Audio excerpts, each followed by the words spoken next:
লম্পট প্রথমবার তাকে দর্শন করবার জন্য যখন তার দিকে অগ্রসর হয়, ইব্রাহিম পয়গম্বরের দোয়ার কারণে আল্লাহ তাআলা তার বিবিকে সেভ করতে গিয়ে এই লম্পটের শরীরটাকে আল্লাহ তাআলা অবশ করে দিলেন, নড়তেও পারে না, চড়তেও পারে না। আল্লাহু আকবার। কারণ ইব্রাহিম পয়গম্বর যখন নামাজে, আল্লাহ তাআলা তার সামনের থেকে পাহাড়, পর্বত, গাছপালা, বাড়ি ঘর সবটাকে সরাই দিয়ে শাহী মহলের খাস কামরা পর্যন্ত একবারে পর্দার মতো সামনে করে দিয়েছেন। তার বিবির সাথে কি আচরণ হচ্ছে না হচ্ছে সবটা যেন ইব্রাহিম খলিলুল্লাহ সচক্ষে দেখেন। সুবহানাল্লাহ। যেন বিবির প্রতি বিন্দু পরিমাণে সন্দেহ না। এক পর্যায়ে লম্পট সারার কাছে ক্ষমা চায় এবং বলে, তোমাকে আমি মুক্ত করে দিব, তুমি একটু আমার জন্য দোয়া করো, আমি সুস্থ হই। মহিলা মানুষ দোয়া করছেন, সুস্থ হয়েছে। তার চেহারা দেখার পরে এই লম্পট পুনরায় দ্বিতীয়বার মনের বাসনা পুরা করবার জন্য তার দিকে অগ্রসর হয়। আলহামদুলিল্লাহ نحمده ونستعينه ونستغفره ونؤمن به ونتوكل عليه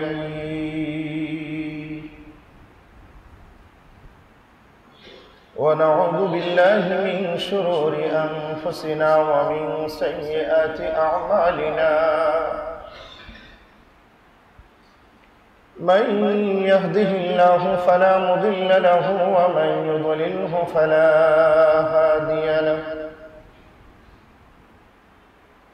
ونشهد أن لا إله إلا الله وحده لا شريك له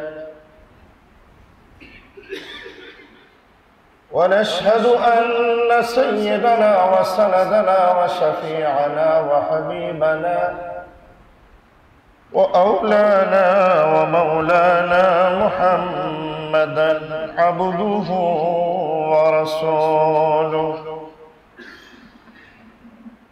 صلى الله تعالى عليه وعلى آله وأصحابه وبارك وسلم. أما بعد فأعوذ بالله من الشيطان الرجيم.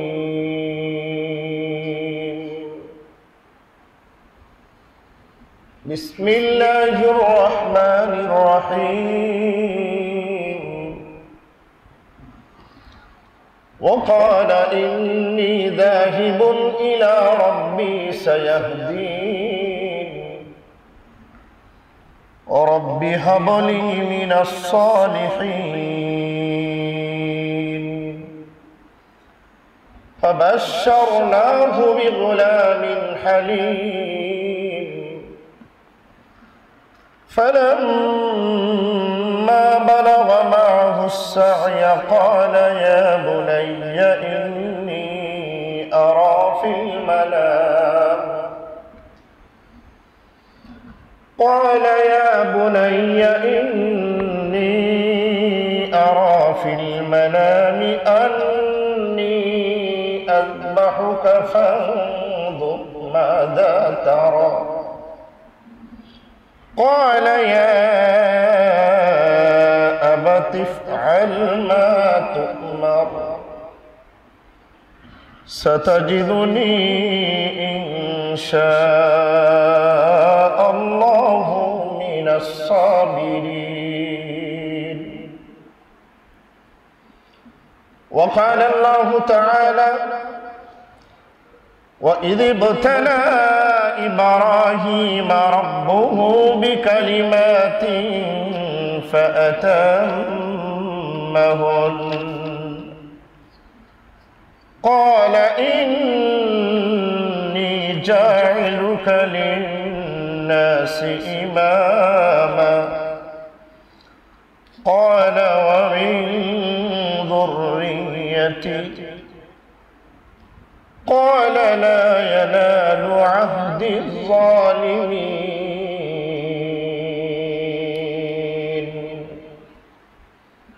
وقال الله تعالى إنا أعطيناك الكوثر فصل لربك وانحر إن شانئك هو الأبتر صدقت يا رب العالمين.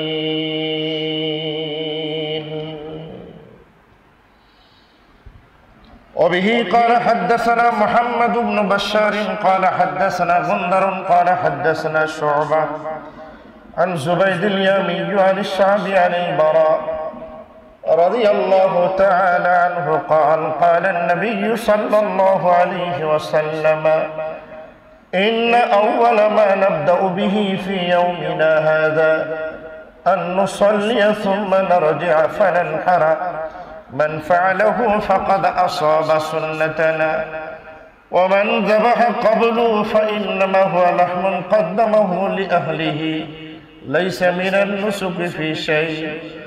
فقام أبو بردة بن نيار وقد ذبح فقال إن عندي جزع قال اذبحها ولن تجزي عن أحد بعدك. وقال مطرف عن عامر عن البراء قال النبي صلى الله عليه وسلم من ذبح بعد الصلاة تم نسكه وأصاب سنة المسلمين أو كما قال عليه الصلاة والسلام. صدق رسولك النبي الأمي الكريم ونحن على ذلك لمن الشاهدين والشاكرين والذاكرين والحمد لله رب العالمين.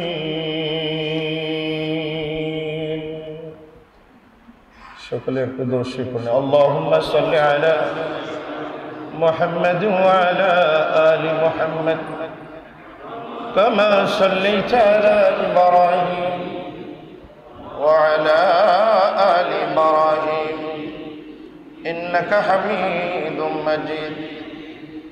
اللهم بارك على محمد وعلى آل محمد كما باركت على إبراهيم وعلى آل إبراهيم إنك حميد مجيد. عزیز محترم و مکرم উপস্থিত সম্মানিত মুসল্লিয়ানে کرام, মহান আল্লাহ তাআলার শাহী দরবারে লাখো কোটি শুকরিয়া যে আল্লাহ তাআলা আপনাকে এবং আমাকে সুস্থ রেখে হজের মাস জিলকদ মাসের শেষ জুমার নামাজকে সামনে রেখে আল্লাহ তাআলা তার পবিত্র ঘর মসজিদে আসার মতো সুযোগ করে দিলেন। সেই মহান মাহবুব আল্লাহ পাকের শাহী দরবারে কালিমাতুশ শুকর আদায়ের লক্ষ্যে মহব্বতে সকলে একবার পড়ি আলহামদুলিল্লাহ। অসংখ্য অগণিত দরুদ ও সালাম বর্ষিত হোক সৈয়দুল মুরসালিন ইমামুন নবিয়্যিন হাবিব কিবরিয়া আশরাফুল আম্বিয়া, শেষ নবী, শ্রেষ্ঠ নবী, বিশ্ব নবী জনাবে মুহাম্মদুর রাসূলুল্লাহ সাল্লাল্লাহু আলাইহি ওয়াসাল্লাম। মুহতারাম উপস্থিতি, আমি আপনাদের সামনে কোরআনুল কারীম হতে মোটামুটি ছোট্ট একটা সূরা, সূরাতুল কাউসার, সূরা সাফফাত এবং সূরা আল বাকারা, এই কয়েকটি সূরা থেকে কয়েকটি আয়াত আমি আপনাদের খেদমতে তেলাওয়াত করেছি। এর নবী জনাবে মুহাম্মদুর রাসূলুল্লাহ সাল্লাল্লাহু আলাইহি ওয়াসাল্লামের পবিত্র বাণী আহাদিসে মুবারাকা হতে একটা হাদিস, যে হাদিসটা ইমাম বুখারী তার বুখারী শরীফ দ্বিতীয় খণ্ড 832 নম্বর পৃষ্ঠা কিতাবুল আযাহিতে, এই হাদিসটাও আমি আপনাদের খেদমতে পেশ করেছি। আল্লাহ তাআলা তৌফিক এনায়েত করলে কুরবানি সংক্রান্ত কিছু গুরুত্বপূর্ণ কথা বলার চেষ্টা করব। আল্লাহ তাআলা আমাদের সকলকে আমলের নিয়তে বলা এবং শ্রবণ করার তৌফিক দান করুন, বলে আল্লাহুম্মা আমিন। বিশ্বনবী সাল্লাল্লাহু আলাইহি ওয়াসাল্লাম মদিনার জীবনে 10টি বছর কুরবানি করেছেন, এক বছরও নবীজি কুরবানি মিস করেন নাই। সাহাবায়ে কেরাম আল্লাহর হাবিবকে প্রশ্ন করলেন, মা হাদিহিল আযাহি, হুজুর এই কুরবানিগুলো কেন, পশু কুরবানি কেন? উত্তরে আল্লাহর হাবিব বলেছেন, হিয়া সুন্নাতু আবিকুম ইব্রাহিম আলাইহিস সালাতু ওয়াস সালাম। আল্লাহর হাবিব বলেন যে এগুলো তোমাদের পিতা ইব্রাহিমের সুন্নাত। ইব্রাহিমের কি সুন্নাত? গত জুমায় প্রশ্ন ছিল ইব্রাহিম নবীর সুন্নাত আমাদের শরীয়তে ওয়াজিব।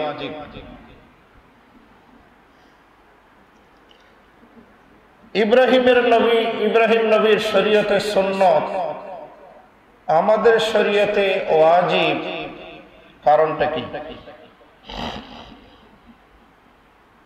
এই প্রশ্নের জবাবে উলামায়ে কেরাম লিখেছেন যে সুন্নাত শব্দের ব্যবহারটা ওয়াজিবের ক্ষেত্রেও হয়ে থাকে। সুন্নাত শব্দের ব্যবহার ওয়াজিবের ক্ষেত্রেও হয়ে থাকে। তাহলে ইব্রাহিম নবীর শরীয়তে সুন্নাত, সেই সুন্নাতটা যেহেতু ওয়াজিবের ক্ষেত্রেও ব্যবহার হয়, এটা আমাদের নবীর শরীয়তে ওয়াজিব। এক, সুন্নতের আরেকটি অর্থ হলো আল্লাহর মনোনীত পথ অথবা কোন নবীর সুন্দর চরিত্র, আর প্রত্যেক ওয়াজিবের মধ্যেই এই অর্থ বিদ্যমান। তাহলে সুন্নতের আরেকটি অর্থ হলো আল্লাহ তাআলার মনোনীত পথ, কোন নবীর সুন্দর চরিত্র। ইব্রাহিম পয়গম্বর, তার সুন্দর চরিত্র, আল্লাহর মনোনীত পথ ছিল কুরবানি করা। সে হিসাবেই হাদিসের ভাষায় বলা হয়েছে ইব্রাহিম খলিলুল্লাহর সুন্নাত। সুন্নাত মানে আল্লাহর মনোনীত পথ, সুন্দর আখলাক। সুতরাং এই নবীকেও আল্লাহ তাআলা কুরআনুল কারীম সূরাতুল কাউসারে বলেন, নিশ্চয় আমি আপনাকে কাউসার দিয়েছি, অতঃপর আপনার রবের নামে নামাজ পড়ুন এবং কুরবানি করাটাও আল্লাহ তাআলার মনোনীত একটা পথ। নবীজির একটা সুন্দর চরিত্র, সে হিসাবে ইব্রাহিম নবীর সুন্নাত আমাদের নবীর সুন্নাত একই, আল্লাহর মনোনীত পথ। ওয়াজিব হলো কেন? ওয়াজিব হওয়ার কারণ হলো যেহেতু আল্লাহ তাআলা বলেছেন ফাসাল্লি লিরাব্বিক ওয়ানহার, আপনি আপনার রবের জন্য নামাজ পড়ুন এবং পশু কুরবানি করুন। নির্দেশ, সিগায় আমর, আর আমরের সিগা তাদুল্লু আলাল উজুব, ওয়াজিবের অর্থে আসে। এই কারণেই উলামায়ে কেরাম বলেছেন সুন্নাত হলেও উম্মতের জন্য কাজটা হলো ওয়াজিব। কাজটা কি? ইবনে মাজাহ শরীফের রাওয়ায়াত, আল্লাহর হাবিব সাল্লাল্লাহু আলাইহি ওয়াসাল্লাম বলেন, কুরবানি কেন ওয়াজিব হলো এই উম্মতের জন্য?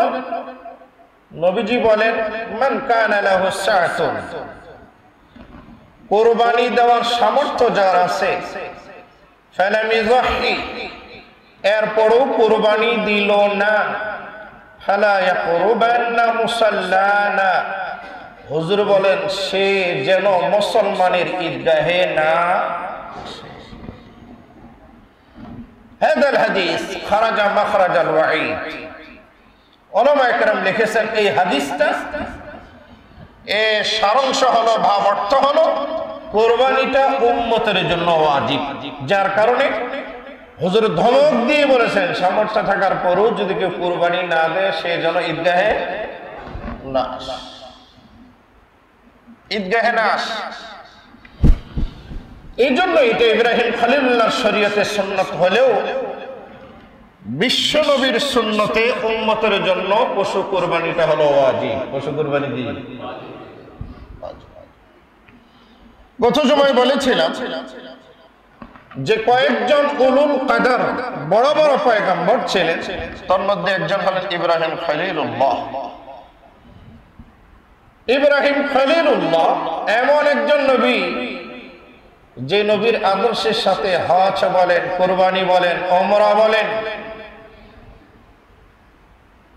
এছাড়া মক্কা মদিনার অধিকাংশ স্মৃতিগুলো ইব্রাহিম পয়গম্বরের সাথেই সম্পৃক্ত।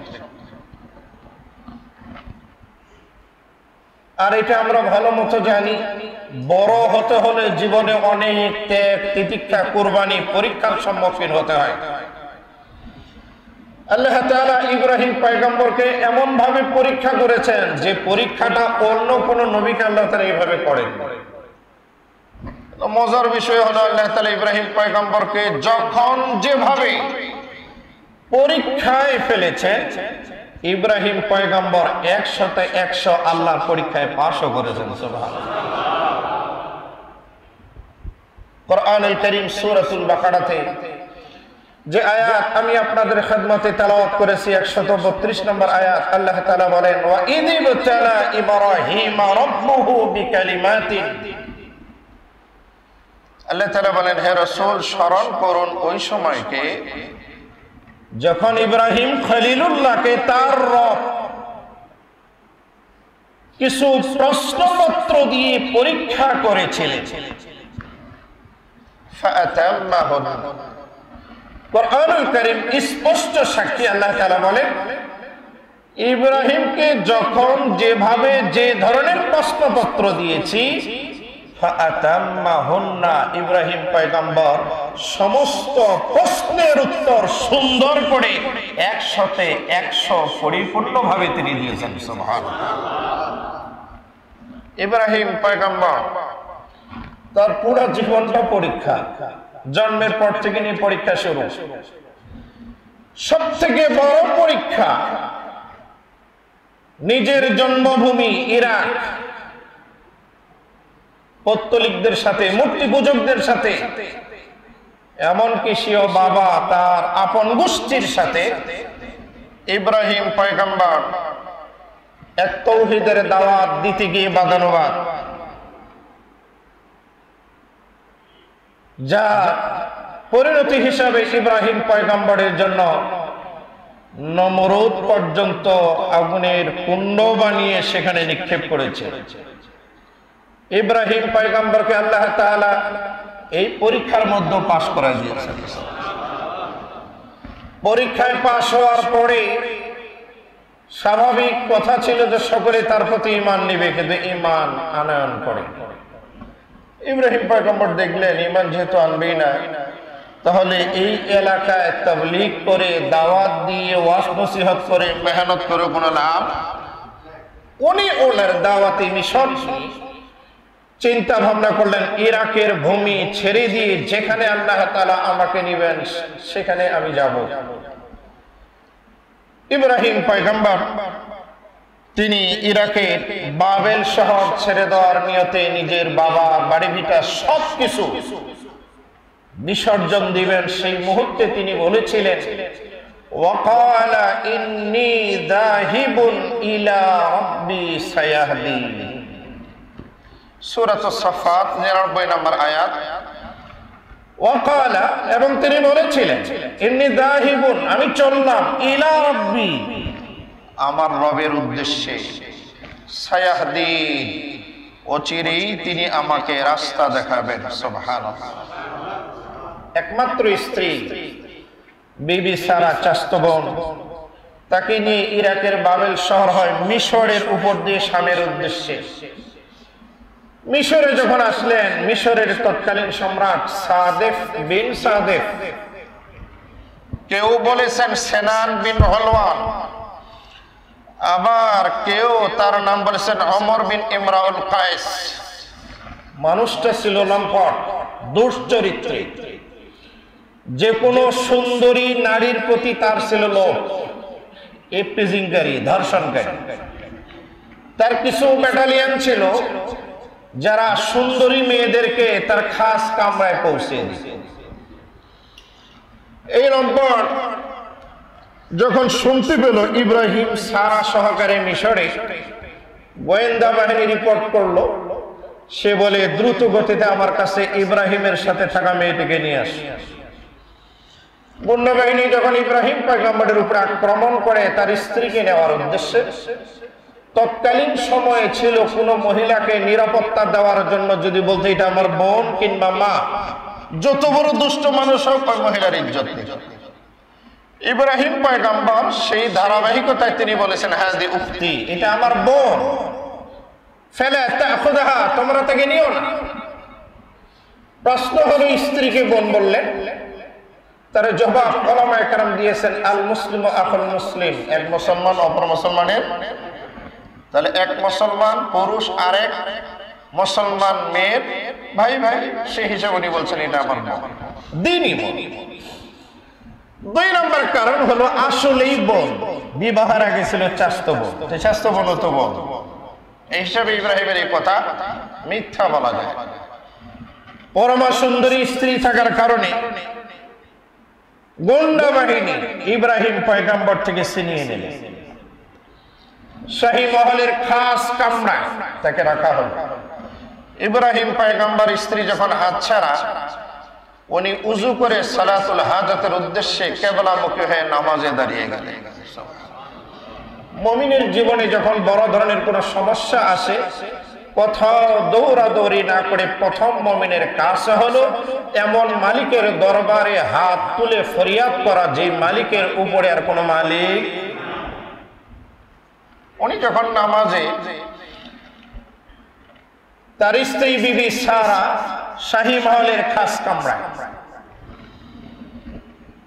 এই লম্পট প্রথমবার তাকে দর্শন করবার জন্য যখন তার দিকে অগ্রসর হয়, ইব্রাহিম পয়গম্বরের দোয়ার কারণে আল্লাহ তাআলা তার বিবিকে সেভ করতে গিয়ে এই লম্পটের শরীরটাকে আল্লাহ তাআলা অবশ করে দিলেন, নড়তেও পারে না, চড়তেও পারে না। আল্লাহু আকবার। কারণ ইব্রাহিম পয়গম্বর যখন নামাজে, আল্লাহ তাআলা তার সামনের থেকে পাহাড়, পর্বত, গাছপালা, বাড়ি ঘর সবটাকে সরাই দিয়ে শাহী মহলের খাস কামরা পর্যন্ত একবারে পর্দার মতো সামনে করে দিয়েছেন। তার বিবির সাথে কি আচরণ হচ্ছে না হচ্ছে সবটা যেন ইব্রাহিম খলিলুল্লাহ সচক্ষে দেখেন। সুবহানাল্লাহ। যেন বিবির প্রতি বিন্দু পরিমাণে সন্দেহ না। এক পর্যায়ে লম্পট সারার কাছে ক্ষমা চায় এবং বলে, তোমাকে আমি মুক্ত করে দিব, তুমি একটু আমার জন্য দোয়া করো, আমি সুস্থ হই। মহিলা মানুষ দোয়া করছেন, সুস্থ হয়েছে। তার চেহারা দেখার পরে এই লম্পট পুনরায় দ্বিতীয়বার মনের বাসনা পুরা করবার জন্য তার দিকে অগ্রসর হয়। আবারও পূর্বের কাহিনী আল্লাহ তাআলা অবশ করে দিয়েছেন, সামনেও না পিছনেও না। এইভাবে পর পর তিনবার হওয়ার পরে এই সাদেক বিন সাদেক লম্পট খাস কামরা থেকে বাইরে হয়ে তার বিশেষ বাহিনীকে ডাক দিয়ে বলে, তোমরা এটি কি ধরে নিয়ে আসছো? এটা তো কোনো মানুষ না, একে তো দেখে মনে হচ্ছে এই স্বর্গচ্যুত জান্নাত থেকে বাহির হওয়া আল্লাহ তাআলার খাস কোন প্রেরিত হুর হবে। সুবহানাল্লাহ। যাও, ওকে নিয়ে যাও, ওর সম্মানার্থে আমার মেয়ে কিংবা আমার বাদী হাজেরা আমি ওকে দিয়ে দিলাম, যাও ওকে ওর স্বামীর কাছে পৌঁছিয়ে দাও, ভাইয়ের কাছে পৌঁছিয়ে দাও। ইব্রাহিম পয়গম্বর তখনও নামাজে, এখনো নামাজ ছাড়েননি। 2 রাকাত 4 রাকাত পড়ে কোনো মতে ছেড়ে দিয়ে দোয়া না, ইব্রাহিম পয়গম্বর নামাজ পড়তেছেন, কারণ বিপদ তো এখনো কি বলেন কাটছে, বিপদ এখনো কাটেনি, যার কারণে দোয়া দরুদ নামাজের ভিতরে ইব্রাহিম খলিলুল্লাহ। আমাদের উপর তো বিপদ চলছে, কিন্তু আমরা এখন দোয়াতে নাই, ইবাদতে নাই। আমরা মোটামুটি নিশ্চিত রূপে ঘোরাঘুরি করতেছি, অনেকে তো নামাজের মধ্যেও নেই। বিপদ যখন আসে ইবাদত হতে হবে লম্বা, ছোটখাটো না, সংক্ষিপ্ত না। ইব্রাহিম খলিলুল্লাহ, বিবি সারা যখন পাশে, হাজেরাও তার কাছে, তৎকালীন সময়ে নামাজে ইশারায় কথা বলা যায়ছিল। ইশারায় কথা বলা গেছে, এখন জায়েজ আছে। মোবাইল রিসিভ করা, আনা ফিস সালাত কাল্লিম বাদাস সালাত, আমি নামাজে কথা বলেন পড়ে নামাজ থাকবে। এখন নামাজে আর ইশারা চলে না, তখন ইশারায় কথা বলা যাচ্ছে। ইব্রাহিম পয়গম্বর সারাকে বললেন ইশারায়, এটা কে, কি ঘটনা? বিবি সারা কিছু বললেন, ইব্রাহিম ইশারায় বুঝিয়ে দিলেন কিছুই বলতে হবে না, যা কিছু হয়েছে সবটাই বড় পর্দা দিয়ে আল্লাহ তাআলা স্যাটেলাইটের মাধ্যমে সবকিছু আমাকে দেখিয়ে দিয়েছেন। তখন স্যাটেলাইট ছিল, বোঝার জন্য বললাম, আল্লাহ সবকিছুই পারে, সবকিছু তার সামনে ওকে করে দেখে। ইব্রাহিম পয়গম্বর মিশর ক্রস করে শামে চলে গেলেন। যাওয়ার পরে বিবি সারা নিঃসন্তান। সারা হাজেরাকে স্বামীকে দিলে, যেটা আমি আপনাকে দিয়ে দিলাম, বাদী হিসেবে ব্যবহার করা। ইব্রাহিম পয়গম্বর তাকে আজাদ করে নিয়ে বিবাহ করলেন। এবার স্ত্রী হলো কয়জন? সন্তান নাই। তো সন্তান যেহেতু নাই, ডাক্তারের কাছে ঘুরে ঘুরে, মাজারে মাজারে, দরগায় দরগায়, হুজুরের পানি পড়া তাবিজ যা আছে সবকিছু আমরা তো অবলম্বন করি। ইব্রাহিম পয়গম্বর কোনো মাজারেও যান নেই, দরগাতেও যান নেই, বাবার কাছেও না, ডাক্তারের কাছেও না। সমস্ত ডাক্তারের যিনি ডাক্তার তার কাছে ফরিয়াদ করলেন। আল্লাহু আকবার। এটা আমার বানানো কথা না, সূরাতুস সাফফাত ইয়াসিনের পরে এই সূরা সাফফাতের 100 নম্বর আয়াত। ইব্রাহিম পয়গম্বর দোয়া করলেন, রব্বি হাবলি মিনাস সালিহিন। রব্বি, ওহে প্রভু, হাবলি, আপনি আমাকে দান করুন, মিনাস সালিহিন, একজন নেককার সন্তান। সুবহানাল্লাহ। আমরা তো এমনি শুধু সন্তান চাই না, সন্তান চাইলে হবে না, কারণ চাওয়ার পরে এটা তো দেখা যায় অনেক সময় মদারু হয়, গাঁজাখোর হয়, নেশাখোর হয়, ডাকাত হয়, চোর হয়, লম্পট হয়, বিভিন্ন ধরনের খারাপ চরিত্রের হয়। এই জন্য চাওয়ার সময় চাইতে হবে মিনাস সালিহিন, আল্লাহ আমার একটা নেককার সন্তান। এটা ছেলে হলেও ভালো, মেয়ে হলেও। উনি কিন্তু বলেননি যে আমাকে ছেলে দেন, বলছেন মিনাস সালিহিন, নেককার সন্তান দেন। তো ইব্রাহিমের দোয়া এতদিন ধরে করছে, আল্লাহ কবুল করে নেই, বুড়া বয়সে এসে দোয়া কবুল। সুবহানাল্লাহ। কিতাব লেখে ইব্রাহিমের বয়স 100-র কাছাকাছি, 97-90 বছর বয়স। আবার কোন কোন রাওয়ায়াতে পাওয়া যায় 100 পেরিয়ে চলে গেছে। বিবি সারার বয়স অনেক। সবেমাত্র বিবাহ করলেন বিবি হাজেরা। আল্লাহ তাআলা ডাক দিয়ে বলে, ইব্রাহিম দোয়া কবুল। সুবহানাল্লাহ। আল্লাহর ভাষায় সূরা সাফফাত 101 নম্বর আয়াত, ফাবাশশারনাহু বিগুলামিন হালিম। আল্লাহ পাক বলেন, অতঃপর আমি তাকে সুসংবাদ দিলাম, বিগুলামিন, একটা সন্তানের, হালিম, যেটা হবে সহনশীল। সহনশীল বলার অর্থ হলো, আল্লাহ ইব্রাহিমকে জানিয়ে দিলেন, তোমারও জীবনে যেরকম পরীক্ষা নিয়েছি, তোমার ছেলের জীবনও সেরকম পরীক্ষা হবে, তবে সুসংবাদ হলো হালিম, তোমার সন্তানও সেই পরীক্ষায় 100% পাস করবে। সুবহানাল্লাহ। মেসেজ যখন ইব্রাহিম পয়গম্বরের কাছে, কয়েকদিন পরে দেখেন বিবি হাজেরার পেটে বাচ্চা ভূমিষ্ঠ হল। স্বাভাবিক ইব্রাহিম খলিলুল্লাহর মহব্বত বিবি হাজেরার প্রতি সারার থেকে একটু বেশি। বিবি সারা বাদী হলেন, আমি পরীক্ষা দিতে গিয়ে রেজাল্ট, ফলাফল, পুরস্কার স্বরূপ হাজেরাকে নিয়ে আসলাম, আমি পেলাম, তোমাকে দিলাম, এবার তোমাকে দেওয়ার পরে আমার থেকে তার বেশি মহব্বত সহ্য করতে পারবে। বাচ্চা ভূমিষ্ঠের পরে মাঝে মধ্যে বিবি সারা বিবি হাজেরার সাথে ঝগড়া করে। সতীন থাকলে ঝগড়া হয়, এটা নতুন কোনো বিষয় নেই, এটা অনেক আগের থেকে। বিবি সারা একদিন ধমক দিয়ে বলে, হাজেরা তোমার দুইটা কান কেটে দিব, দিয়ে তোমাকে বৎসরত বানাবো, যেন তোমার স্বামী তোমার প্রতি আর কোনো ভালোবাসার নজরে না যায়। এই কথাটা ইব্রাহিম পয়গম্বরের কানে চলে গেছে। সারা, তুমি বিবি হাজরার কান কাটে দেওয়ার জন্য কসম খেয়েছো, কাহা উদ্দেশ্য? উদ্দেশ্য হলো কি? তো তুমি কি তোমার কসম পুরা করতে চাও? অবশ্যই। তাহলে চলো। বিবি হাজরার কাছে গিয়ে বলছে পুরা কান কাটতে হবে না, কাটার ওয়াস্তে দুই কানে দুইটা ফুটা করে দিলেই কাটা বলে যে কসম খেয়েছো, আল্লাহ তাআলা তোমার কসম পূর্ণ করে দেবে। বিবি সারা সঠিক রহস্যটা বুঝতে পারেনি, কান ফুটা করে দিয়েছে। কিতাব লেখে এরপরে হাজরা নিজেই কিংবা ইব্রাহিম খলিলুল্লাহ স্বর্ণের দুটা দুল নিয়ে আসে বিবি হাজরার দুই কানে পড়াই দিয়েছে। আগের যা চেহারা ছিল এখন বিবি সারা বললেন যে তো হিতে বিপরীত।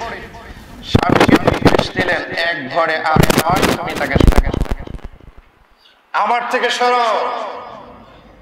ইব্রাহিম খলিলুল্লাহ যেহেতু পয়গম্বর ছিলেন, উনি তো আর নিজে কোনো কিছু ভাগ বর্ণন করতে পারেন না। উনি অপেক্ষায় থাকলেন দেখি আল্লাহর কি নির্দেশ আছে।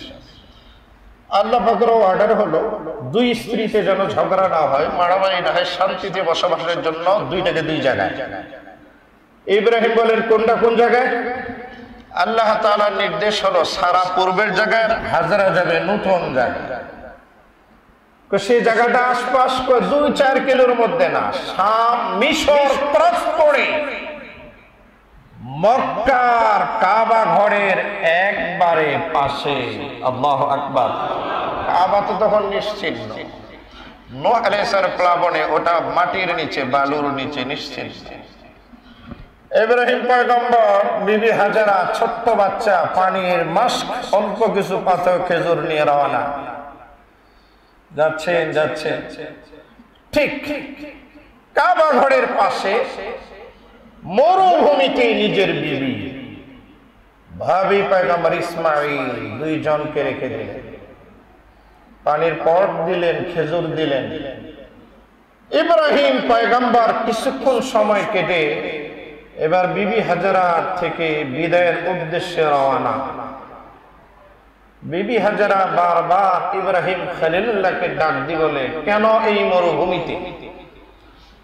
ইব্রাহিম পয়গম্বর একমাত্র সন্তান এবং দ্বিতীয় বিবি বিবি হাজরাকে রবের নির্দেশে মরুভূমিতে রেখে যাচ্ছেন।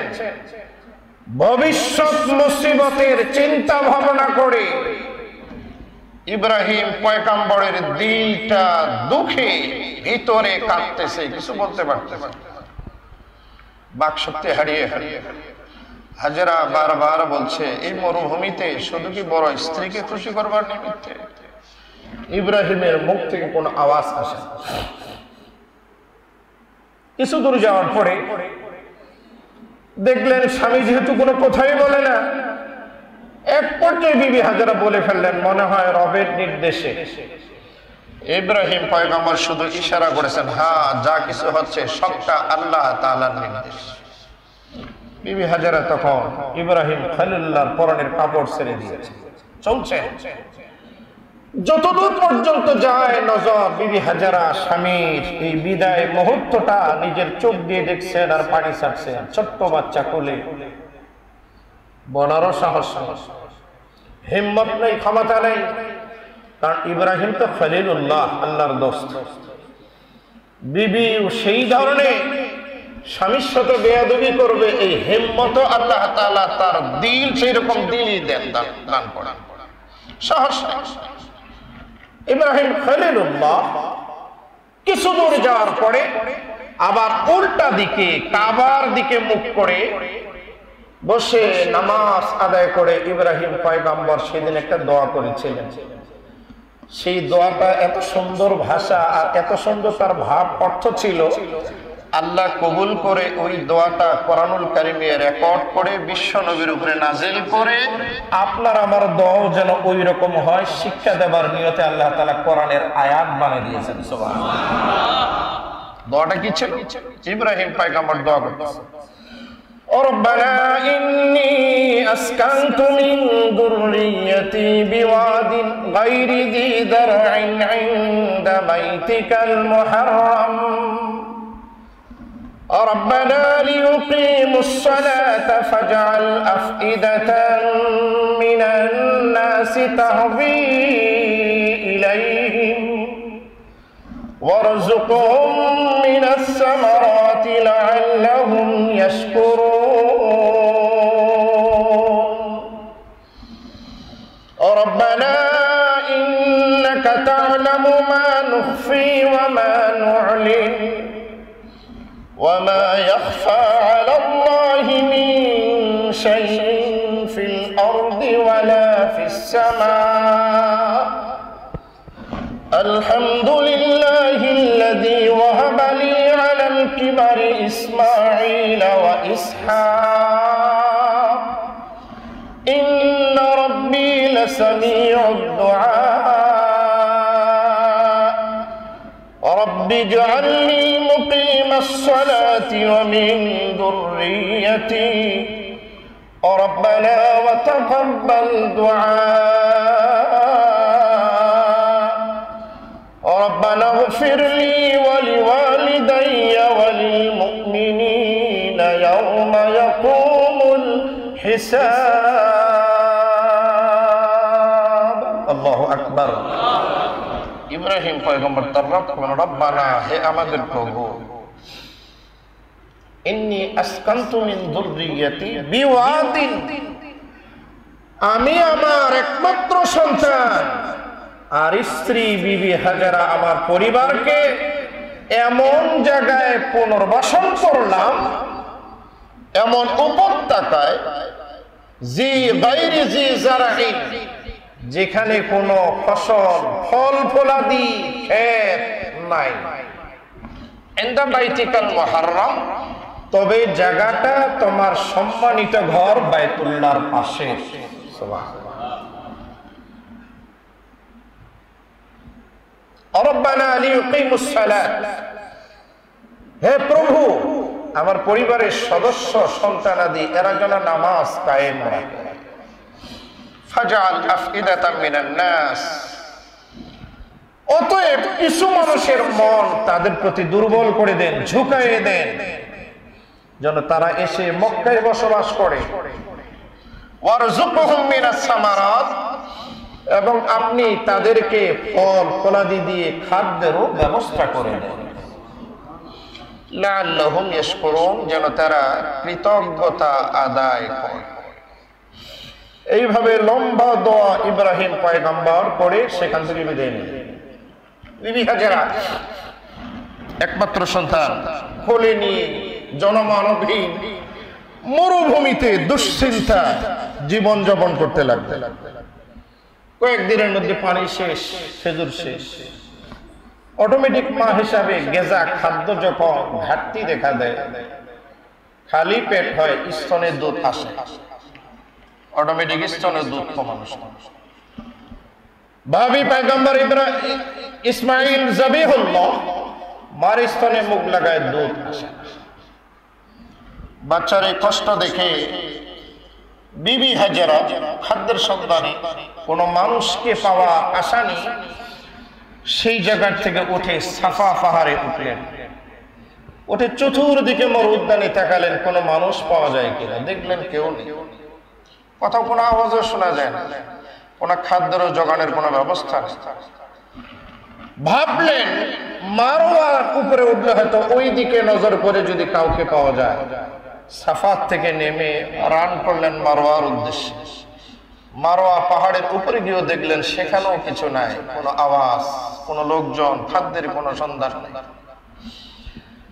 আমার মনে হচ্ছে সাফার উপরে আওয়াজ হচ্ছে উনি মারওয়ার থেকে নেমে রান করলেন সাফার উদ্দেশ্যে এইভাবে একবার নয় দুইবার নয় 7 বার আল্লাহর বান্দি দুই পাহাড়ের মাঝখানে দৌড়িয়েছিলেন ঐতিহাসিক বিদ্বান লিখেছেন দুই পাহাড়ের মাঝখানে একটু গর্ত নিচু এই জায়গা রান করার সময় নিজের সন্তান ইসমাইলকে দেখা যায় না যার কারণে তিনি ওই জায়গাটাকে দূরে পাড়ে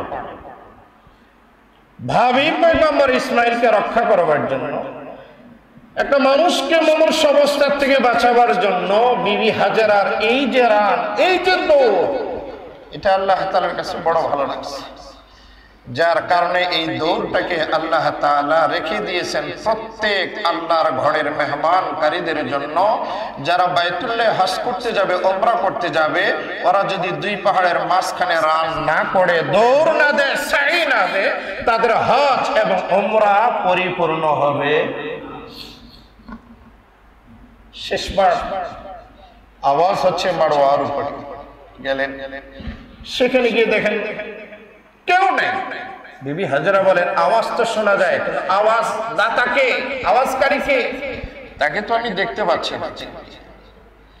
হঠাৎ করে তাকিয়ে দেখলেন কাবা ঘর, বর্তমান কাবা ঘরের পাশেই মানুষের আকৃতিতে একজন ফেরেশতা, তিনি হলেন জিবরাইল আলাইহিস সালাতু ওয়াস সালাম দাঁড়ানো। তিনি পা দিয়ে আঘাত করলেন ঠিক সেই জায়গায় যে জায়গায় ইসমাইল শুয়ে শুয়ে পা গুলো নাড়াচাড়া করছে। আঘাত করার পরে সেখান থেকে ভিতর থেকে আল্লাহ তাআলা পানির একটা ঝর্ণা বাচ্চা এবং মায়ের পান করবার জন্য আল্লাহ তাআলা নিচ থেকে বাহির করে দিয়েছেন। বিবি হাজেরা দৌড়ে এসে পানি যখন চতুর্দিকে গড়ায় যাচ্ছে, উনি বালু দিয়ে ওটাকে আট দিলেন। বখারে নয়তে আসছে, মা হাজেরা সেদিন যদি পানিটাকে বাঁধ না দিতেন, তাহলে কুদরতি পানিটা আল্লাহ তাআলা পুরা পৃথিবীতে পৌঁছায় দিতেন। কিন্তু পুরা পৃথিবীতে যদি জমজমের পানি পৌঁছে যেত, তাহলে জমজমের এত মূল্যায়ন, এত কদর থাকতো। এই জন্য আল্লাহর নির্দেশেই উনি আর দিয়েছেন এবং পানিটা ওখানেই সংরক্ষিত। জমজম ওই কূপ ছাড়া পৃথিবীতে দ্বিতীয় তৃতীয় শাখা জমজমের আর কোন জমজম দুইবার জমজম। উলামা কেরাম এটার বাংলা করেছেন থামো থামো। এই জমজমের অর্থ হলো থামো থামো, মানে থেমে যাও, আর রান করো না, থেমে যাও, থেমে। জমজমের আরেকটা অর্থ হলো কাসির, প্রচুর। এখন ওখানে যত গ্রাম পানি বাহির হয়, কয়েক লক্ষ গ্রাম পানি বাহির হয়, 4টা পাইপ দিয়ে অনবরত বাহির হচ্ছে। অদ্যবতী জমজমের শেষ কোথায় খোঁজ করে কেউ পায় না। সুবহানাল্লাহ। এই সেই পানি। ফেরেশতা বলে দিলেন, চিন্তা করো না মা, বেটা এখানে পানি পান করবা, দোয়া আল্লাহর কাছে কবুল হয়েছে। পরবর্তী বাজেট আমি জিবরাইল, আপনি ইব্রাহিম পয়গম্বরের স্ত্রী এবং আপনার ভাবি পয়গম্বর ইসমাইলের কাছে বাজেট হওয়ার সাথে সাথে পৌঁছে যাবে। সুবহানাল্লাহ। চলে ইব্রাহিম পয়গম্বর মাঝে মধ্যে শাম থেকে আসতেন, এই জানি বাচ্চাকে আদর সহায় করতেন, সারাদিন থাকতেন, সন্ধ্যাবেলা বারান করে চলে যেতেন। দিন যায়, সপ্তাহ যায়, মাস যায়, বছর যায়, আস্তে আস্তে বড়। বাচ্চা যখন বড় হয়ে গেল, ইব্রাহিম পয়গম্বর আসলে বাচ্চা কিনে অনেক খেলাধুলা করতেন, কারণ একমাত্র সন্তান তো, তখনও দ্বিতীয় সন্তান হয়নি, এটি প্রথম সন্তান। ইব্রাহিম আলাইহিস সালাতু ওয়াস সালাম সন্তানকে খুব মহব্বত করতেন। কারণ সন্তানকে মহব্বত করার কারণ বেশ কয়েকটা। নম্বর 1, ইব্রাহিম পয়গম্বরের সন্তান অনেক সবরের পরে, ধৈর্য ধারণ করার পরে বৃদ্ধ বয়সে তিনি বাবা সন্তানের মুখ দেখেছেন, এই জন্য খুব ভালোবাসতেন। 2 নম্বর কারণ ছিল ইসমাইল সর্বাঙ্গ একবারে নিখুঁত, স্বাস্থ্যবান, সুন্দর ও নুরানি চেহারার অধিকারী, একবারে নিখুঁত। যার কারণে বাবা কেন, সব মানুষে এই ধরনের বাচ্চাদেরকে ভালোবাসে, একবারে নিখুঁত দেখতে সুন্দর। 3 নম্বর কারণ হলো বাচ্চাটা হলেন বাআদব, আখলাকি, পিতা মাতার অতীব ফরমাবরদার সন্তান। বাবা যা বলতেন তাই, মা যা বলতেন তাই। এই ধরনের বাচ্চাগুলোকে বাবা মা বেশি ভালোবাসে, অবশ্যই ভালোবাসে। 4 নম্বর হলো যে সন্তানের মাঝে ভবিষ্যতের নবী হওয়ার যাবতীয় লক্ষণাদি ইব্রাহিম পয়গম্বর চোখ দিয়ে দেখেছেন। এই সব কারণে ইব্রাহিম পয়গম্বর নিজের সন্তানকে খুব বেশি ভালোবাসেন। আস্তে আস্তে বাচ্চা বড় হয়, ইব্রাহিম আলাইহিস সালাতু ওয়াস সালাম রাত্রিবেলা ঘুমন্ত অবস্থায় আল্লাহ তাআলা স্বপ্নে দেখেন, ইব্রাহিম তোমার সবচেয়ে প্রিয় বস্তু যেটি সেটি আমার নামে কুরবানি করো। রিওয়ায়াতের মধ্যে আসছে ইব্রাহিম পয়গম্বর পর 3 দিন 3 রাতে স্বপ্ন দেখেছেন। 3 রাত্রে উঠে স্বপ্ন দেখার পরের দিন উনি উট কুরবানি করেছেন। আল্লাহ তাআলা ডাক দিয়ে বলে, উট কি তোমার কাছে প্রিয়? ইব্রাহিম খলিলুল্লাহ বুঝে গেছেন উট তো আমার কাছে প্রিয় না, আমার কাছে একমাত্র প্রিয় হলো সন্তান ইসমাঈল। এজন্য রাওয়ায়াতের মধ্যে পাওয়া যায় 8ই জিলহজ রাত্রিতে ওনাকে স্বপ্নে বলা হচ্ছে, ইব্রাহিম তুমি তোমার সন্তানকে আমার নামে জবাই করো। রাত চলে গেল, পরদিন সকালবেলা চিন্তায় পড়লেন আসলে কি এটা আল্লাহর পক্ষ থেকে নাকি অন্য কারো পক্ষ থেকে সন্দিহান। সারাটি দিন এই স্বপ্নের চিন্তা করে শেষ করলেন, যার কারণে জিলহজ মাসের 8 তারিখকে বলা হয় ইয়াউমুত তারবিয়া, সন্দেহের দিন। দিন শেষে রাত্রিবেলা আবারও একই কায়দায় বিছানায় ঘুমন্ত অবস্থায় তাকে বলা হচ্ছে, ইব্রাহিম আমি রব, আমার পক্ষ থেকে নির্দেশ তোমার প্রিয় সন্তানকে তুমি আমার নামে জবাহ করো। ইব্রাহিমকে বলা হলো তুমি সন্দেহ করছো, শয়তানি ওয়াসওয়াসা না, আমি রবের পক্ষ থেকে। ইব্রাহিম পয়গম্বর সে রাত্রে নিশ্চিত হয়ে গেলেন যে এটা আল্লাহর পক্ষ থেকে স্বপ্ন। এই জন্য পরের দিন জিলহজ মাসের 9 তারিখকে বলা হয় ইয়াউমুল আরাফা, মানে যেদিনের কোনো সংশয় সন্দেহ নাই, নিশ্চিত। ইব্রাহিম পয়গম্বর এই স্বপ্ন দেখার পরে শাম থেকে রান করে আসলে হাজেরার ঘরে এসে হাজেরাকে বললেন, ইসমাইলকে সাজিয়ে দাও, আমরা একসাথে জঙ্গলে যাব কিছু কাঠ কাটার জন্য। ইব্রাহিম পয়গম্বর ইসমাইলকে নিয়ে রশি চাকু নিয়ে রওনা হলেন। শয়তান চিন্তা করতেছে ইব্রাহিম যদি ইসমাইলকে নিয়ে জবাই করে তাহলে তো ইব্রাহিম পরীক্ষায় পাস, তাহলে আমি থাকে লাভটা হলো কি? মানুষের আকৃতিতে হাজরার কাছে সর্বপ্রথম এসে ধোকা দেয়, হাজরা আরে তোমার সন্তানকে নিয়ে যাচ্ছে তোমার স্বামী জবাই করার জন্য, তুমি হাতে রশিও দিলা, চাকু দিলা, একটু বাধাও দিলে না। হাজরা ডাক দিয়ে বলে, দেখো তুমি কে, তোমার পরিচয় কি? তবে আমি মা হিসাবে বলতে চাই কোন বাবা নিজের সন্তানকে জবাহ করতে পারে না, কারণ ইব্রাহিম তো ইসমাইলকে খুব আদর করেন, সহাগ করেন, ভালোবাসেন, এটা হতে পারে না জবাই। শয়তান ডাক দিয়ে বলে, তোমরা মহিলা মানুষ, তোমাদের দিমাগ বুদ্ধি কম, স্বামী ধোকা দিয়েছে নিয়ে যাচ্ছে। আরে হাজেরা, ইব্রাহিমকে তার রব বলেছে, তার সন্তান জবাই করলে নাকি রব খুশি। হাজেরা ডাক দিয়ে বলে, তাহলে শোনো, রবের যদি নির্দেশ হয়, রব যদি খুশি হয়, তাহলে ইব্রাহিম তার সন্তানকে জবাই করবে, আমি বাধা দেব কেন? বরং আমারও উচিত তাকে সাজিয়ে গুজিয়ে স্বামীর হাতে জবাই করে আমার রবকে খুশি করা। সুবহানাল্লাহ। শয়তান এবার বিদায়, এখানে হবে না। ইসমাইলের পিছে জানো, আরে হাতে রশি চাকু, তোমাকে তো জবাই করবে। ইসমাইল ডাক দিয়ে বলে, এটাও সম্ভব, বাবা কোনোদিন নিজের ছেলেকে জবাই করতে পারে, এটা কি সম্ভব? কোনোভাবে হয়? তুমি ছোট মানুষ, বুঝতে পারো না, বুঝবা আজকে, এখনো সময় আছে, তুমি ভাগে চলে যাও। ইসমাইল ডাক দিয়ে বলে, ভাগবো কেন? না হলে একটু পরেই তোমার জীবন শেষ হবে, তোমার বাবা নিজ হাতে জবাই করবে।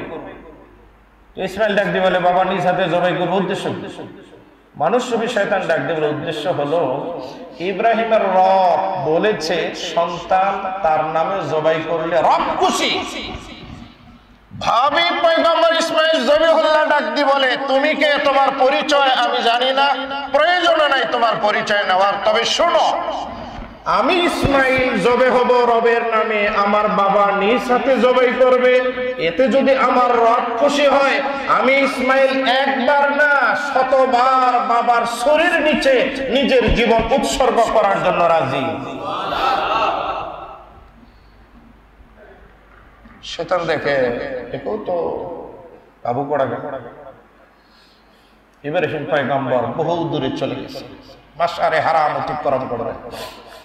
সেখানে গিয়ে বলে, ইব্রাহিম দেখো তুমি ভুল করছো, তোমার জীবনের একমাত্র সন্তান হাতছাড়া হলে তুমি পস্তাবে, তুমি বড় কষ্টে জীবন যাপন করবে সন্তান হারাবার কারণে।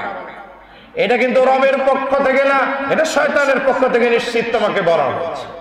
তুমি পিতা হিসেবে তাই বলে কি তোমার সন্তানকে জবাই করবে? ইব্রাহিম পয়গম্বর দেখলেন এটা মানুষ না, নবুয়তে ইলমে তিনি রাডার দিয়ে ধরে ফেলেছেন এটা হবে শয়তান।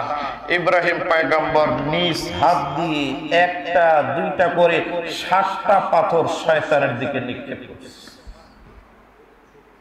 পরপর 3 জায়গায় ধোঁকা দিয়েছে, 3 জায়গায় ইব্রাহিম পয়গম্বর 60টা করে পাথর মারছে।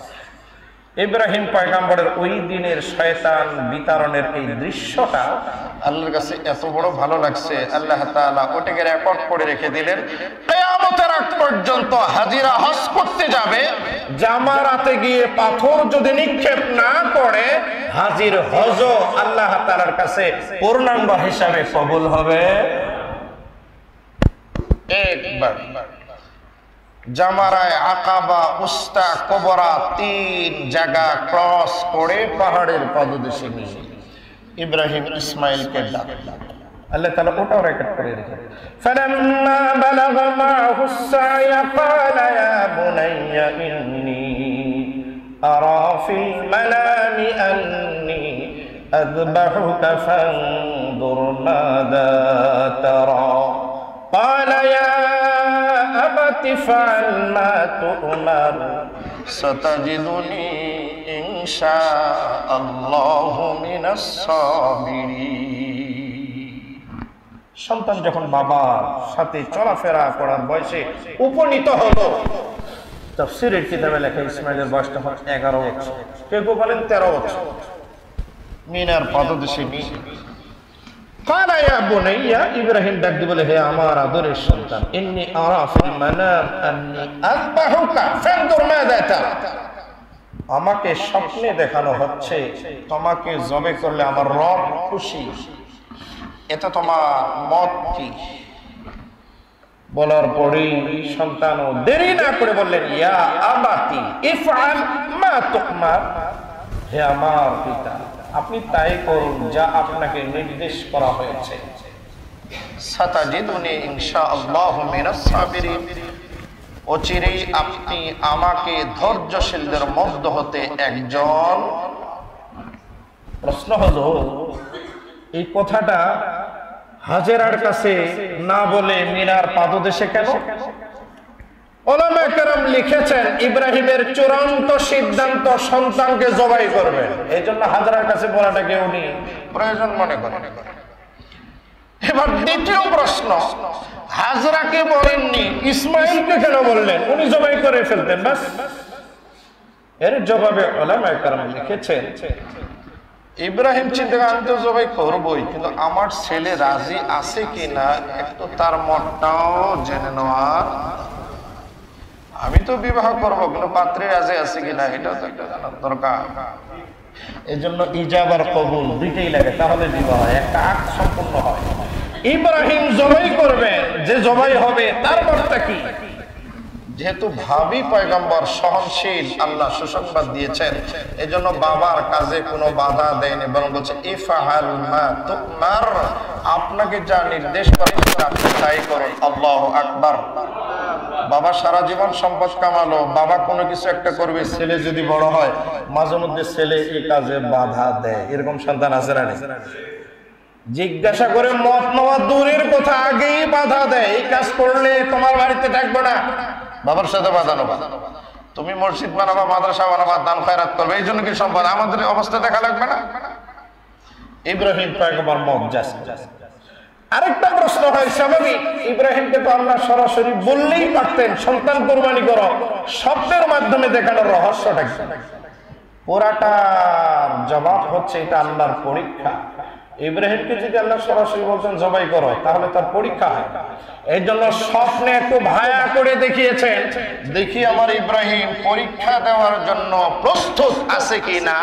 মিনার পাদদেশে নিয়ে সব পিতা পুত্র যখন কমপ্লিট ফালাম্মা আসলামা, উভয়ে যখন আনুগত্য প্রকাশ করলেন, এবার ইব্রাহিম খলিলুল্লাহ সন্তানকে জবাই করবেন। জবাহের আগ মুহূর্তে ইসমাইল ডাক দিয়ে বলে, আব্বা জবাই তো করবেন, তবে বেশ কয়েকটা কথা মনোযোগ দিয়ে আপনি শুনেন। নাম্বার 1, আমার হাত পা গুলো মজবুত করে বাঁধবেন। জিজ্ঞাসা করলেন কারণ? ইসমাইল জবিহুল্লাহ ডাক দিয়ে বলে, শরীর নিচে পড়ে যখন আমার গলা কাটবেন আমি তো ধৈর্য হারা হয়ে যাবে, কারণ জীবন যখন যাবে এই মুহূর্তটা বড় কঠিন। আমার হাত পা নড়াচড়া করলে আপনি বাবার গায়ে লাগবে, বেয়াদবি হবে, আর আপনি জলিল কদর একজন নবী, আমি যদি আপনার বেয়াদব সন্তান হই আমার জন্য জান্নাত হারাম। নাম্বার 2 হলো, আপনার পোশাকগুলো আপনি সুন্দর করে গুছিয়ে নেবেন, যেন কোনো ব্লাড, কোনো রক্ত, আমার নাপাক রক্ত যেন আপনার গায়ে স্পর্শ না করে। নাম্বার 3 হলো, আমার যে চাকু দিয়ে আপনি জবাই করবেন ওটা বেশ ধারালো করে নেবেন, যেন গলা কাটতে বেশি সময় না হয়। নাম্বার 4 হলো, আমার জীবনের শেষ কথা, আমার সালামটা আমার জনম দুঃখিনী মার কাছে শেষবারের জন্য পৌঁছে। নাম্বার 5 হলো, সম্ভব যদি হয়, কষ্ট যদি মনে না করেন, আমি জবাই হয়ে যাওয়ার পরে আমার রক্ত মাখা জামাটাকে আমার মার কাছে হাদিয়া স্বরূপ দিবেন আর বলবেন, ইসবিরি, আল্লাহর বান্দি ধৈর্য ধারণ করো, ময়দানে মাহশরে আমার মার সাথে আমার সাক্ষাৎ হবে। সন্তানের শেষবারের জন্য এই বাণীগুলো শোনার পরে ইব্রাহিম নরম হয়, খুব নরম। কপালে চুম্বন করার পরে জবে করবার জন্য প্রস্তুত, কিন্তু আল্লাহ পাকের ইচ্ছা এটা ছিল না যে সন্তান জবে হয়ে যাবে। এজন্য কুদরতি হাত দিয়ে পিতলের একটা পাত ইসমাইল জবিহুল্লাহর গলার উপরে আল্লাহ পাক পূর্বেই রেখে দিয়েছেন, যেন ধারালো ছুরি দিয়ে আঘাত করার পরে যেন জবাই তো দূরের কথা, একটা লম পর্যন্ত যেন না কাটে। আল্লাহ। সম্মানিত হাজিরিন, বারবার চেষ্টা করার পরেও গলা কাটে। সন্তান ডাক দিয়ে বলে, বাবা মনে হয় আপনার প্রত্যেক যে স্নেহ সন্তানের দিকে তাকাবার কারণে আপনি মনে হয় ছুরি চালাতে পারতেছেন না, আপনার চোখগুলো বেঁধে ফেলেন, আর আমাকে যেভাবে শুয়েছেন আমারও দৃষ্টি আপনার দিকে পড়ে, যার কারণে পরীক্ষার প্রশ্নপত্র আপনি ভালো মতো লিখতে পারছেন না, আমাকে একটু কাত করেন। কোরআনের ভাষায় ওয়াতাল্লাহু লিল জাবিন, একটু কাত করে শোয়াই। এরপরে ছুরি চালাবার নিমিত্তে সদরে ইব্রাহিম পয়গম্বর আওয়াজ দিয়ে ছুরি চালানো শুরু করলেন। আল্লাহ তাআলা সেই দিনের রেকর্ড ফেরেশতাদের মাঝে সব রেকর্ড করে রেখে দিলেন। জিবরাইলকে বললেন, দেরি করো না, জান্নাতি দুম্বা নিয়ে রওনা হও, ইব্রাহিমের ছুরি নিচে মুহূর্তের ভিতরে ফেলো। ইব্রাহিম পয়গম্বর জান্নাতি দুম্বা নিয়ে রওনা। ওয়া খাফাল উজলা, তিনি ভাবতেছিলেন দেরি যদি হয় বাবা হয়তো সন্তানকে জবাই করে ফেলবে, এই জন্য উপর থেকে আওয়াজ দিতে দিতে জিবরাইল নিচের দিকে নামতেছেন। আওয়াজটা ছিল আল্লাহু আকবার, আল্লাহু আকবার। ছুরির নিচে দুম্বা রাখলেন, জিবরাইল দাঁড়ানো। খুশিতে ইব্রাহিম খলিলুল্লাহ চোখ খুলে জিবরাইলকে দেখার পরে বললেন, লা ইলাহা ইল্লাল্লাহু ওয়াল্লাহু আকবার। ছুরি চালাই দিলেন, জান্নাতি দুম্বা জবে হয়ে গেল। ইসমাইল পাশে দাঁড়ানো, শুকরিয়াতান ইসমাইলও বললেন, আল্লাহু আকবার ওয়ালিল্লাহিল হামদ। ফতোয়া স্বামীতে লেখা, একজন ফেরেশতা, একজন নবী, আরেকজন ভাবি পয়গম্বর, তিনজনের এই শব্দগুলো তখন যা উচ্চারিত হয়েছিল আল্লাহর কাছে বড় বেশ ভালো লাগছে, যার কারণে আল্লাহ তাআলা এই তিনজনের পবিত্র জবানের শব্দগুলো রেকর্ড করে রেখে দিলেন। আজ শুধু না, কিয়ামতের আগ মুহূর্ত পর্যন্ত যত মানুষ আমার নবীর উম্মত হবে, ইব্রাহিমের সুন্নাত, আমার নবীর শরীয়তের ওয়াজিব, তাকবীরে তাশরিক, এই তিনটা মানুষের মুখ দিয়ে যে শব্দগুলো বাইর হয় এইটাকে বলা হয় তাকবীরে তাশরিক। এই তাকবীরে তাশরিকটা 9 জিলহজ ফজর থেকে শুরু হয়ে 13 জিলহজের আসর পর্যন্ত চলবে। প্রত্যেকটা মুসলিম নরনারী সকলের জন্য ছোট্ট একটা আমল। যেহেতু এই জুমা শেষ জিলকদের, এরপরে জিলহজের জুমা আসতেছে, এজন্য আমরা যারা কোরবানি করি বা না করি প্রত্যেকের জন্য একটা মুস্তাহাব আমল হলো নখ চুল যা কাটাকাটি সবগুলো জিলকদের মধ্যে, জিলহজের চাঁদ দেখা দেওয়ার পরে 10 তারিখ পর্যন্ত কোনো কাটাকাটি চলবে, কোনো কাটাকাটি, নখ চুল না কাটা, এটা মুস্তাহাব। এই আমলটা ইনশাআল্লাহ আমরা। 2 নম্বর আরেকটা মুস্তাহাব আমল হলো জিলহজ মাসের এই দিনগুলিতে রোজা রাখা, বিশেষ করে আরাফার দিন। জিলহজের 1 তারিখ থেকে শুরু, 2, 3, 4, 5, 6, 7, 8, 9 পর্যন্ত। 10 তারিখে তো কি হবে? আমাদের কুরবানি হবে। এই জন্য 9টা দিন যদি সম্ভব হয় রোজা ইনশাআল্লাহ আমরা থাকবো যারা পারি। মুস্তাহাব আমল এই 2টা আমল আমরা খেয়াল রাখবো, কারণ এই মাসটা যদি 29 হয় তাহলে জুলাইয়ের শেষ তারিখ 31 তারিখে, আর মাসটা যদি কোনো ক্রমে 30 হয়, চাঁদের মাস যদি 30 হয় তাহলে আগস্টের 1ম তারিখ গিয়ে ঈদ হবে। সেই দৃষ্টিকোণ থেকে আগামী মঙ্গলবার চাঁদের 29 তারিখ যা চুল নখ কাটার কথা আসছে এই সংক্রান্ত আলোচনা আল্লাহ তাআলা যদি জীবিত রাখেন আমাদের সবাইকে আগামী জুমায় হবে। এখন থেকে আমরা ইব্রাহিম নবীর যে সুন্নাত পশু কুরবানি আমাদের নবীর শরীয়তে, এর প্রস্তুতি আমরা গ্রহণ করি। আল্লাহ তাআলা আমাদের সকল আমলটুকু যেন রেজায়ে মাওলা আল্লাহর সন্তুষ্টিকল্পে হয়। আল্লাহ পাক আমাদের সকলের আমলগুলো কবুল করুন বলে আল্লাহুম্মা।